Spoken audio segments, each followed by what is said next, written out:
Saat ini tujuan belajar kita adalah tentang hukum pewarisan sifat menurut Mendel, khususnya tentang persilangan monohibrid dan persilangan dihibrid.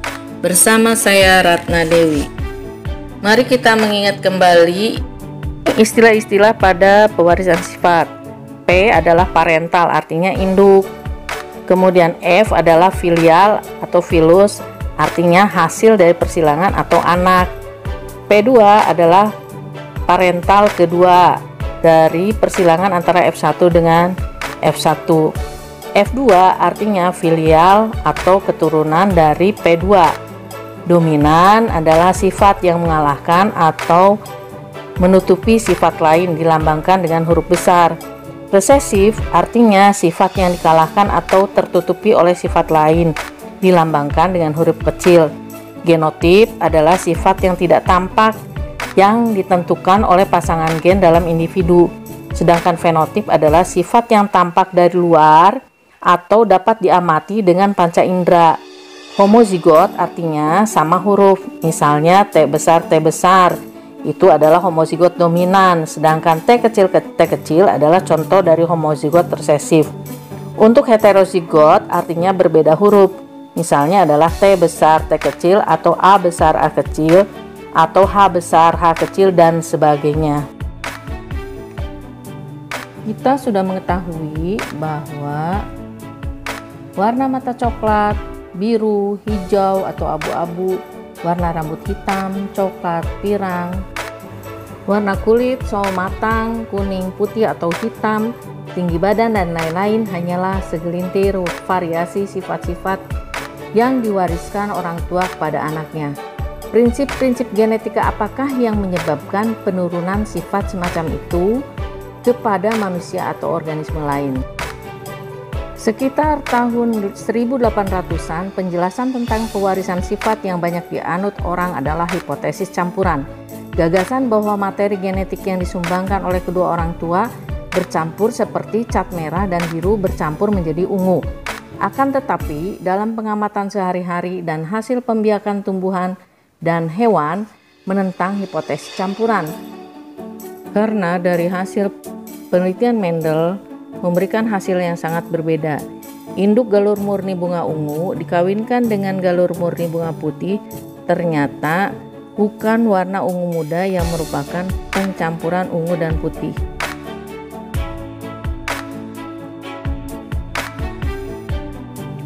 Mendel lah orang yang pertama melakukan penelitian terhadap pewarisan sifat pada kacang ercis atau Pisum sativum. Mengapa Mendel memilih kacang ercis atau Pisum sativum? Karena tanaman ini tersedia dalam banyak varietas, misalnya warna bunga, bentuk biji, warna biji, bentuk buah, letak bunga, tinggi batang, dan lain-lain.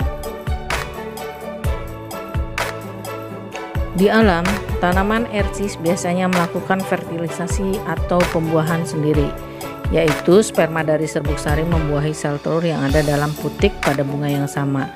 Karena melakukan penyerbukan sendiri, maka generasi ke generasi akan menghasilkan varietas yang sama dengan induknya. Misalnya, ercis berbunga ungu hanya menghasilkan bunga berwarna ungu pula dari generasi ke generasi. Begitupun, tanaman ercis bunga putih hanya menghasilkan tanaman ercis bunga putih dari generasi ke generasi. Tanaman seperti ini disebut dengan galur murni atau true breeding. Selanjutnya, mari kita pelajari tentang persilangan. Persilangan atau pembastaran adalah proses mengawinkan dua individu berspesies sama dengan sifat yang berbeda. Untuk lebih dimengerti, mari kita perhatikan contoh persilangan berikut ini. Disilangkan tanaman ercis bunga ungu dengan genotip B besar dengan tanaman ercis bunga putih dengan genotip B kecil dengan gen B besar bersifat dominan penuh terhadap B kecil. Lakukanlah persilangan sampai mendapatkan F2. Persilangan ini disebut dengan persilangan monohibrid karena hanya memiliki satu sifat beda, yaitu warna bunga, itu ungu dan putih. Persilangan ini dapat ditulis sebagai parental atau P, ungu dan putih. Ungu dan putih merupakan fenotip. Jika ungu dominan dan bergenotip B besar, sedangkan putih resesif dengan genotip B kecil B kecil, maka gamet bunga ungu adalah B besar dan B besar, sedangkan gamet pada bunga putih adalah B kecil B kecil. Ingat ya, bahwa gamet itu tidak berpasangan. F1 yang dihasilkan merupakan perkawinan antara gamet B besar dengan B kecil. Dapat dilihat dari hasil persilangan tersebut bahwa F1 yang dihasilkan adalah 4 individu dengan genotip B besar B kecil. Artinya, semua keturunan pertama akan memiliki genotip B besar dan B kecil. Karena B besar bersifat dominan, maka keturunan pertama ini akan memiliki fenotip berbunga ungu. Bila keturunan pertama disilangkan lagi dengan keturunan pertama, maka masing-masing gamet pada P2-nya adalah B besar dan B kecil. Kemudian masing-masing gamet pada kedua induk itu akan saling bertemu dan berpasangan membentuk genotipe dari keturunannya seperti terlihat pada tabel berikut. Dari diagram papan punet atau papan catur, keturunan F2 atau filial kedua dihasilkan genotip B besar sebanyak 1, B besar B kecil sebanyak 2, dan B kecil 1. Karena gen B besar bersifat dominan, maka genotip yang memiliki gen B besar akan berfenotip ungu, sedangkan B kecil akan berfenotip putih. Dari hasil persilangan monohibrid dominan, maka akan dihasilkan rasio fenotip F2-nya yaitu ungu berbanding putih, 3 untuk ungu dan 1 untuk putih.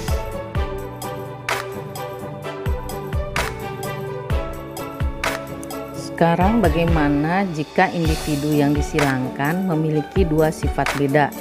Contohnya, kacang ercis galur murni berbatang tinggi berbunga ungu disilangkan dengan kacang ercis galur murni batang pendek berbunga putih. Jika batang tinggi berbunga ungu dominan terhadap batang pendek berbunga putih, dan jika genotip untuk tinggi adalah A kapital, sedangkan ungu adalah P kapital, dan batang pendek mempunyai genotip A kecil, sedangkan putih mempunyai genotip P kecil. Ada 4 gamet yang terbentuk dari tinggi ungu, yaitu semuanya A kapital dan P kapital, sedangkan untuk pendek putih mempunyai gamet A kecil P kecil.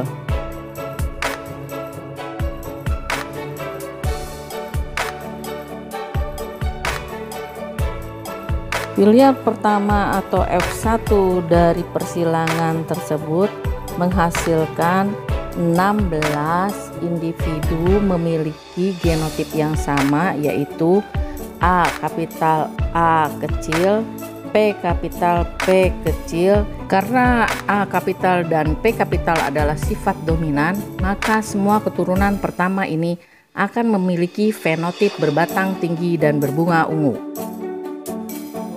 Bila keturunan pertama disilangkan lagi dengan keturunan pertama, maka kalian harus memperhatikan peraga tentang pembentukan gamet pada masing-masing parental atau induk kedua.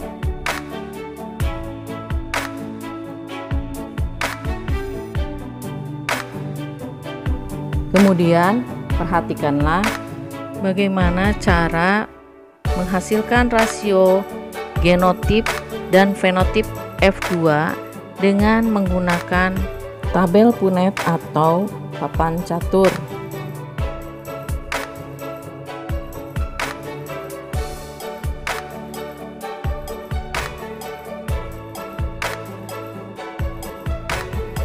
Filial kedua akan memiliki perbandingan genotip seperti yang terlihat pada tabel berikut ini.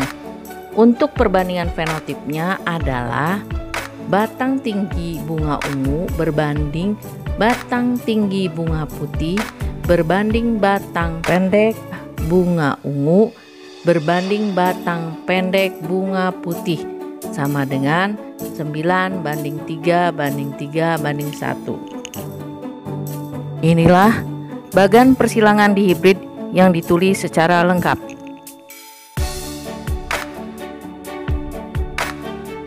Pembahasan yang terakhir adalah pewarisan sifat pada manusia dan penerapan pewarisan sifat.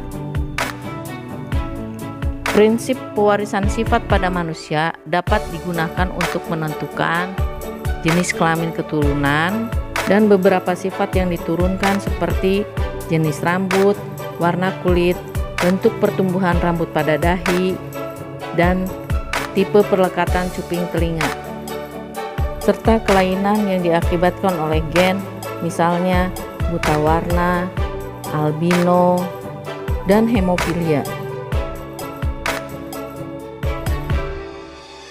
Prinsip-prinsip pewarisan sifat digunakan juga dalam pemuliaan tanaman dan hewan. Pada tanaman digunakan untuk penyiapan bibit unggul melalui pembuatan varietas hibrida. Sedangkan pewarisan sifat pada hewan berperan penting dalam pemuliaan hewan untuk menghasilkan hewan ternak berkualitas tinggi. Semoga kalian paham tentang hukum pewarisan sifat dan penerapan pewarisan sifat dalam kehidupan sehari-hari.